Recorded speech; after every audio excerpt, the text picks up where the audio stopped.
और इस समय की एक बड़ी खबर बता दें, प्रधानमंत्री नरेंद्र मोदी की डोनाल्ड ट्रंप से बातचीत हुई है। दोनों ने 40 मिनटों तक बात की है।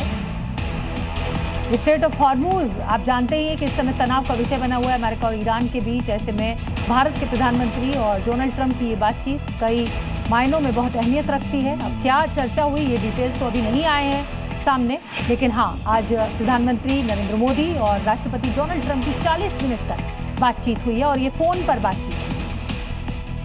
सुपर पावर अमेरिका और राष्ट्रपति डोनाल्ड ट्रंप बड़े बड़े दावे कर रहे थे। हॉर्मूज को ब्लॉकेड कर किसी भी जहाज को ना निकलने की चेतावनी दे रहे थे, लेकिन ट्रंप की उस धमकी को चीन ने महज कुछ ही घंटों के अंदर जवाब दिया और अपना जहाज भी हॉर्मूज से निकाल लिया।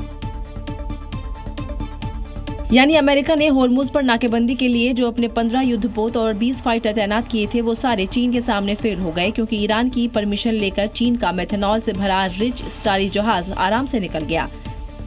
लोकेशन ट्रैकर में चीन का जहाज रिच स्टेरी बेरोकटोक निकल रहा है और ना तो अमेरिका के जहाजों ने रोका और न फाइटर जेट्स ने हमला किया, क्योंकि डेडलाइन खत्म होने के बाद ट्रंप ने धमकी दी थी कि अगर कोई जहाज निकला तो अमेरिका उसे तबाह कर देगा।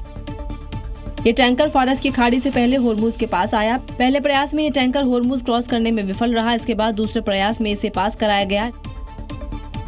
इससे पहले चीन के रक्षा मंत्री एडमिरल डोंग जून में अमेरिका और हॉर्मूज के मामले में चेतावनी दे चुके थे और चेताया था कि अमेरिका चीन के मामलों में दखल ना दे, नहीं तो अंजाम बुरा होगा। और अब जहाज निकालकर चीन ने बता दिया कि अमेरिका की लाव लश्कर वाली नाकेबंदी सिर्फ कोरी घोषणा थी।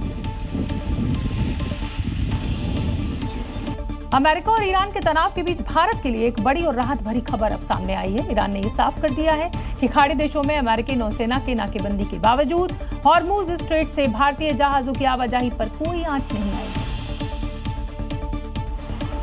भारत में ईरान के राजदूत मोहम्मद फथाली ने भरोसा दिया कि तेहरान भारत को अपना करीबी दोस्त मानता है।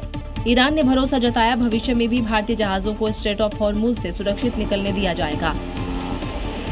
तो वहीं अभी हॉर्मूज में फंसे 15 भारतीय ध्वज वाले पोतों को वापस लाने के प्रयास जारी है। भारत अपने पोतों को वापस लाने के लिए हर संभव प्रयास कर रहे हैं। हॉर्मूज स्ट्रेट दुनिया के सबसे अहम ऑयल रूट्स में से एक है। भारत के लिए ये और भी अहम है, क्योंकि उसकी करीब 40% कच्चे तेल की सप्लाई इसी रास्ते से होती है। मिडिल ईस्ट में छिड़ी जंग फिलहाल थमी हुई है। ईरान के 40 दिनों तक चली अमेरिका इजराइल की जंग 14 दिनों के लिए थमी है, लेकिन इस सीजफायर के बीच जंग का एक नया फ्रंट अब खुलता हुआ दिखाई दे रहा है और इस जंग में एक तरफ इजराइल होगा तो दूसरी तरफ तुर्की, क्योंकि तुर्की के राष्ट्रपति एर्दोगन और नेतन्याहू के बीच बारूदी नहीं जुबानी वॉर शुरू हो गया है। नेतन्याहू एर्दोगन पर कुर्द नागरिकों के नरसंहार का आरोप लगा रहे हैं, तो एर्दोगन नेतन्याहू को हिटलर कह रहे हैं और यही जुबानी जंग कब बारूदी वॉर में तब्दील हो जाए कहा नहीं जा सकता, क्योंकि एर्दोगन ने इजराइल को 2020 में हुए कारबाख की याद दिलाई है। दरअसल आर्मेनिया और अजरबैजान के बीच नागोर्नो कारबाख क्षेत्र को लेकर विवाद हुआ। 2020 में हुए इस युद्ध में तुर्की ने अजरबैजान का ड्रोन और जेट से मदद की, जिसकी मदद से अजरबैजान के दक्षिण काकेशस का एक पहाड़ी इलाके नागोर्नो कारबाख को कब्जे में ले लिया। और अब जब इजराइल लेबनान को टारगेट कर रहा है तो तुर्की को चुभ रहा है, क्योंकि तुर्की इजराइल का कट्टर दुश्मन होने के साथ ही ईरान का दोस्त भी है।